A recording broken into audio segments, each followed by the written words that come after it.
Great, I've been expecting you for quite a while. Please. You have? Yeah, we've been meaning to talk. You can stay standing, sit, or lie on the bed.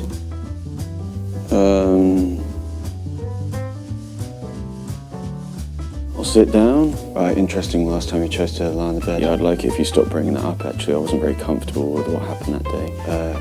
So what's happening? Are we the same person? Well, we can say we're just different people for now, if that's easier. The idea is more about having a conversation and through that learning how you talk to yourself. Is that the idea? It's about pessimism, but then how that can sometimes positively relate to the artistic practice. So I guess in that sense the film should be called The Positivity of Pessimism. Well, you're not really going to call it that though, are you? Because you're going to think that's too simple, so you're going to try and find something profound, but really you're going to make a title that sounds just pretentious and downright stupid. Something like... Yeah, no, you're right, I'm probably going to call it exactly that, actually, yeah.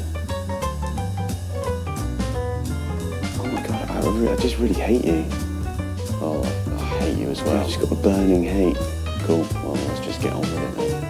Let's get on with it.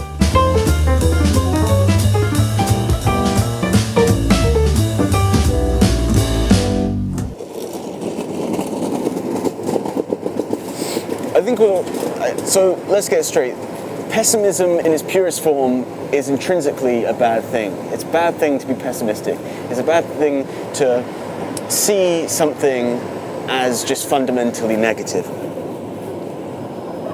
Because often what pessimism does is it deludes the person's perception of actually interacting with the world. It makes it sort of, it almost like it disables them and abstracts what you're actually seeing. Well, that's delicious. But pessimism for the artist, for somebody who's already quite beautifully delusional, I think pessimism adds a positive realm of realism to the artist's work, and that's what I want to get into. Pessimism may be the realistic tool you need actually to create more. It could be the very thing that gives you the ability to identify the problem which makes you seek for your solution, or the thing that makes you come up with the question which forces some sort of answer. Everything I've done in my space, I think it becomes with an irritation and a sort of like resentment for for the natural world, for the mundanity that felt supernatural and felt off. It's the abstraction, this idea that the abstraction is more truthful than reality itself, because it's more of a clear definition of truth. It's more efficient in its imagery. That's what the artistic practice is about chasing. If we're truly comfortable with ourselves, there may not ever be a need to create. We've got to feel uncomfortable and feel like we've got problems with the world in order to want to bring something into being. And I think pessimism is a good way to add to your creative needs, maybe. I think also what I mean by pessimism is almost defining it by how we interact with our fears and anxieties. Fear for me personally is often the biggest motivator, feeling uncomfortable. Often it's good to talk to your anxiety as the energy that forces you to do something in life. It forces you away from contentment. It makes the body and the heart and the whole lived experience feel like it shouldn't be accepting of the present thing at hand. Anxiety is horrible, but the only way you can feel like there's a positive benefit to it is if you use that as the very input energy which makes you do something beautiful. Surely that's how we make our anxieties and fears worth it, if they fueled us to actually be bigger than we could ever be. I think that's it. The artist should be critical about themselves, but they should never be critical about the world. They should always be blindly optimistic about the world. So I think that's the balance I'm talking about. The artist is allowed to be pessimistic about themselves and their own work, therefore becoming their worst enemy, their worst critic, informing and homing in on their own artistic practice, and not just becoming an echo chamber of congratulatory, philosophical ideology which makes them feel egotistically grand about being an artist. They should really damn themselves in their practice and therefore constantly evolve and constantly get better in what they're looking at and what they pay attention to and where they point the camera for their awareness. But the world itself, the objective world that you choose to shoot, should always be and should always stay beautiful, and you should always be extremely grateful for the landscape you've been given. The artistic journey is that you have a negative idea, but you become proactive with the problem you cause, and you then have a positive relationship with the world, and then make something which is beautiful.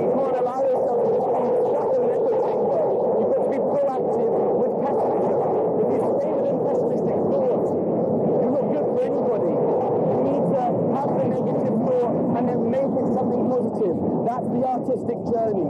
We're all tourists in this life, just visiting for a moment. The artist is the one that never feels welcome. So maybe the artist is the pessimist because only the pessimist needs art. I guess the other thing is positivity is often just seen as, well, naivety. And if you're an artist, I think it's right to have some sort of foundation of negative ideas, because it is hard to be an artist if you're prioritizing beauty and you live in a society which doesn't put beauty on a pedestal like you do. Then you are acting against the natural impulses of the world that you live in. Yeah, so Tom Cruise in a supermarket, that idea of calling the video that, well, I just thought it'd be a good thing to talk about, because Tom Cruise is one of those, well, I think it's right to call him an artist. He's certainly an actor and does artistic things, but he's lived so exuberantly and so abstract in terms of, wow, I'll jump out of a plane, sort of go for it in life and experience the myriad of excellence and almost like transcend what a normal human being should be able to do, almost appearing as this weird sort of superhero. And when people transcend the natural reality so much, if you saw him in a supermarket, the natural environment would almost like reject him, because it'd be like, well, I can't accept Tom Cruise in this normal framing. And that's the beauty of an artist in a way. They stick out. On another note, if you're a pessimist yourself, maybe you're a person that art caters to the most as well, because art doesn't say, oh, life is perfect the way it is, but it gives you this sort of skewed imagery, a weird off-kilter abstract representation of the emotions you're experiencing, and therefore doesn't make you feel alienated from the abstract emotions you feel. Art agrees with you. It shakes your hand when you feel discomfort from the natural world. Art is your friend in that way. Art is the friend of a pessimist. Art is also the thing that makes me a prick. Satisfaction and contentment and gratitude for life should always be the end goal, but I think the artist's journey is just a longer route. They almost want to suffer sufficiently in order to make life worth it, and almost want to then feel deserving of the satisfaction which comes with the ending or winding down of life. They want to look back at a myriad of work that they've been part of and feel like something was intrinsically worth it. I feel that massively. So I guess pessimism, life's good, isn't it? Especially if you're Tom Cruise. I don't know. What are we doing? Where's the idea? I don't know.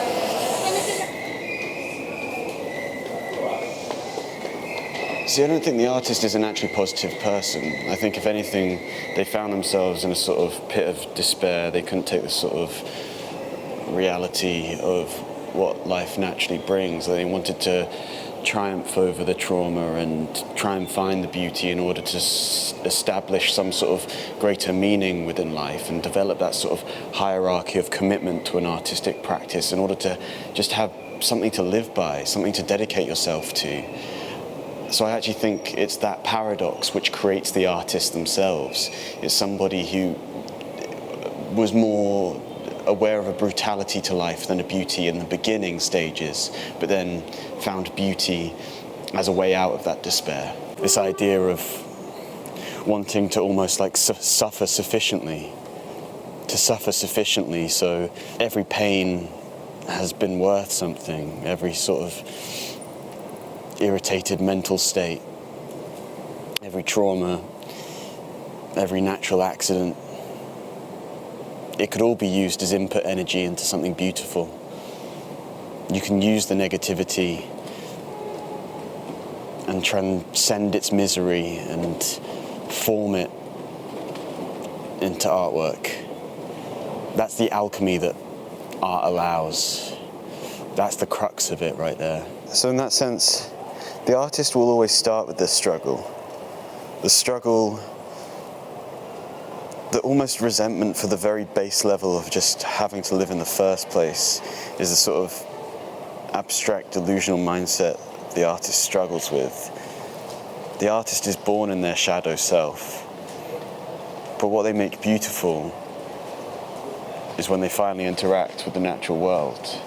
Yeah, I guess the input energy can be pessimistic because you need to have the energy in order to solve a problem.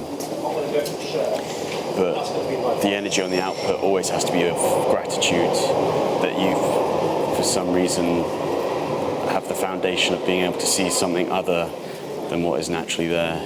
Misery can make something beautiful, because often what is beautiful is accepting of the myriad of emotions which make up reality. What is beautiful isn't just happy, it's often melancholy and sophisticated in its nuance of the emotions it expresses. And for an artist to convey that in their imagery, their work, their writing, they need to know that. They need to know that myriad of nuance in the emotion held. They need to be someone who was once in the darkness, but through their work went into the light.